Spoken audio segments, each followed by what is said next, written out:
It's 11:43 p.m. in Geneva.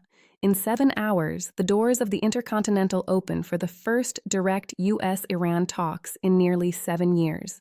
And just 90 minutes ago, Tehran's state news agency published a single sentence that sent oil futures into a vertical spike. The Strait of Hormuz is closed, not could be closed, not will be closed if, is closed, present tense, done, while both sides are already on Swiss soil.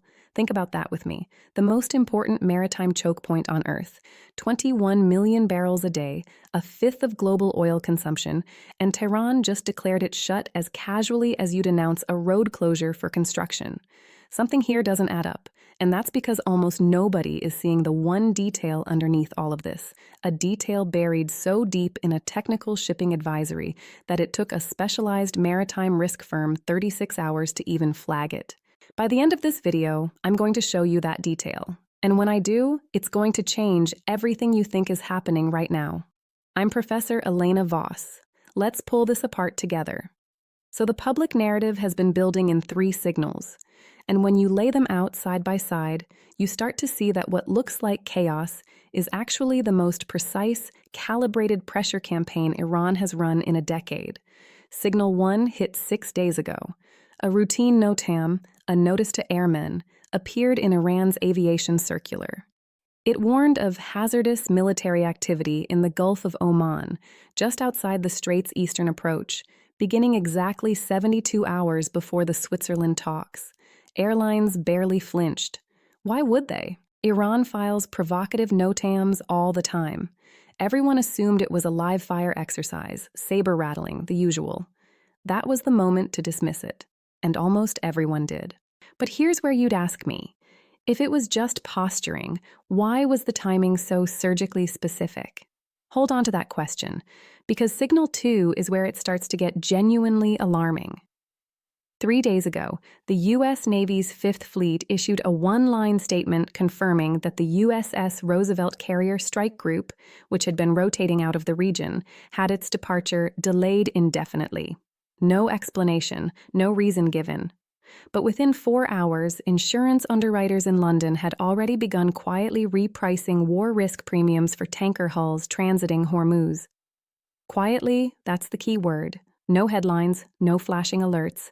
Just the market's most sensitive nerve reacting in real time. And here's my read on that. The insurance market doesn't care about political theater. It cares about one thing, the probability that an asset becomes a total loss. When Lloyd's of London twitches, something real is in the water. Now the third signal. This is the one that mattered most, and it came from a place nobody was watching. 12 hours ago, Iran's Islamic Revolutionary Guard Corps Navy, the IRGC-N, not the regular Navy, transmitted a brief navigation warning on VHF Channel 16, the International Distress and Safety Channel. Anyone with a bridge radio heard it. The message, all inbound and outbound traffic through the Strait of Hormuz, is suspended until further notice due to security operations. But, and this is crucial, it wasn't directed at commercial shipping. It was directed at the small Gulf Arab patrol craft that normally coordinate with the U.S. Navy on freedom of navigation. They weren't warning tankers. They were warning the very forces that enforce an open strait. And that is a direct challenge to the international order of the sea, not a generic rant about sanctions. When you put all 3 signals together, the timed NOTAM, the carrier holdback, the selective VHF warning, there's only one conclusion. Iran didn't just wake up and decide to be chaotic. They built a ladder, each rung placed to test whether anyone would actually stop them before they reached the top. And nobody did. Officially, here's what happened next. The U.S. State Department spokesperson said the talks in Switzerland would proceed as planned, and that we do not respond to every rhetorical provocation. The EU mediator confirmed all parties were present. Crisis averted, right? That's how the press reported it. But here's the problem. Behind the scenes, the strait actually did go quiet for 97 minutes. AIS transponder data, you can pull this yourself from marine traffic, shows a full stop of all tanker movement through the Strait's inbound lane between 10:14 p.m. and 11:51 p.m. local. Not a single large vessel entered. The outbound lane continued, but one direction of the most critical oil artery in the world simply froze. And this is where it gets interesting. The stoppage wasn't due to any Iranian physical blockade. No mines, no speedboats, no missile launches. It stopped because the shipping companies themselves, Maersk, TK, Bahri, all independently called their masters and told them to hold position until they understood what was happening. Iran didn't close the strait with hardware. They closed it with pure ambiguity, and ambiguity is much harder to shoot down than a speedboat. Here's why that detail is so devastating. You can't sync a radio signal. You can't interdict a warning that was broadcast in an official channel under the guise of legitimate security coordination. If the U.S. Navy challenges it, Iran says they were conducting an exercise. They have the NOTAM as cover. If nobody challenges it, the strait effectively closes for as long as Iran wants, and the global economy absorbs the shock. It's a move that costs them absolutely nothing and forces the entire global maritime insurance industry to pull its own brake. Now let's talk about what a 97-minute halt actually means in real money, because I need you to see how fast this scales. 21 million barrels a day travel through Hormuz. That's about 875,000 barrels an hour. At $90 a barrel, you're looking at $78 million of oil every single hour. That depends on that strait being open. For those 97 minutes, just over $126 million of crude that was sitting idle, waiting for shipping CEOs to decide whether their vessels were about to become a geopolitical pawn. But that's just the oil. The actual cost clock is the futures market. During that same window, Brent crude spiked 4.8%. That added roughly $3.80 to every barrel in the global benchmark. Multiply that by the 100 million barrels traded daily on futures contracts globally, and the virtual wealth destruction in that hour and a half runs into the hundreds of billions. You know what this means in practice? Iran just demonstrated that with zero kinetic force, with no assets at risk, they can extract a couple $100 billion of economic pain just by making the world believe the strait could be closed. They didn't fire a shot, and the market bled anyway. So, let's get inside their heads. Here was Iran's logic, and I want you to hear it fully, because it actually makes a lot of sense. For months, the nuclear file has been stuck. Sanctions haven't broken them, but they've hollowed out the middle class.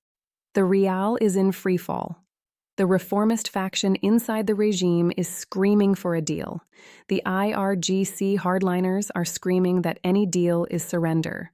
Tehran is bleeding influence in Syria, losing ground in Lebanon, watching its proxies get systematically degraded.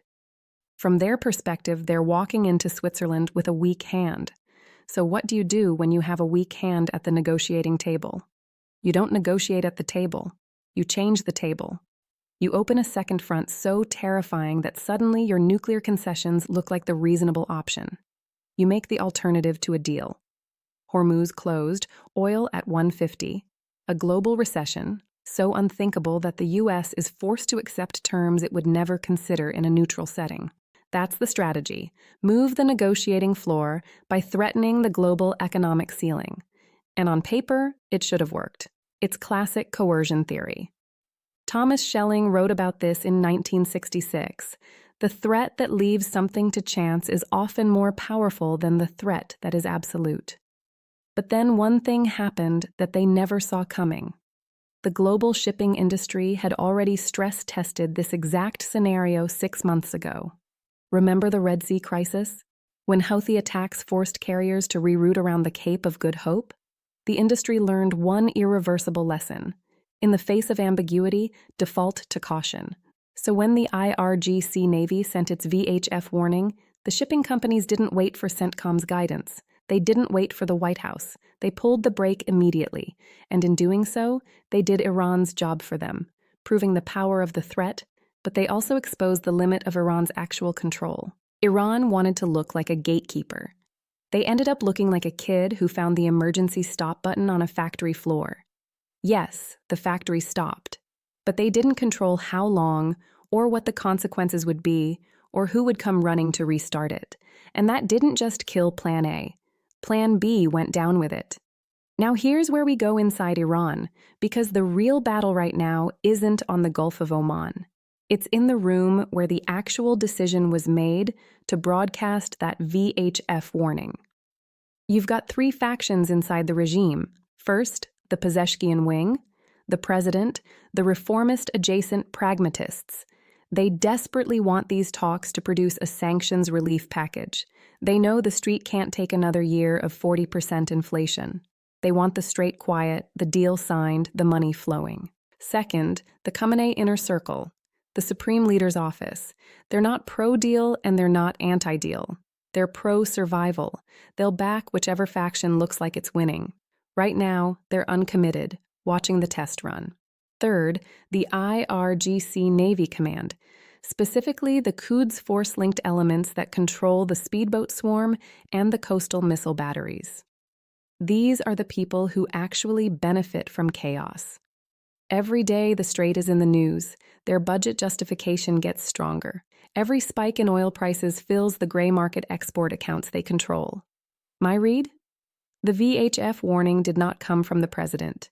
It didn't even come from the foreign ministry, which was already in Switzerland doing preliminary protocol handshakes.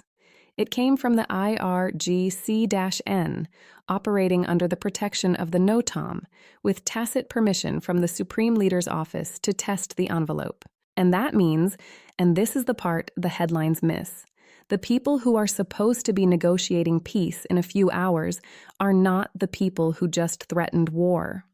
You have a split-screen state, one Iran at the table, one Iran on the radio. And the one on the radio has far more power to scuttle a deal than the one at the table has to seal one.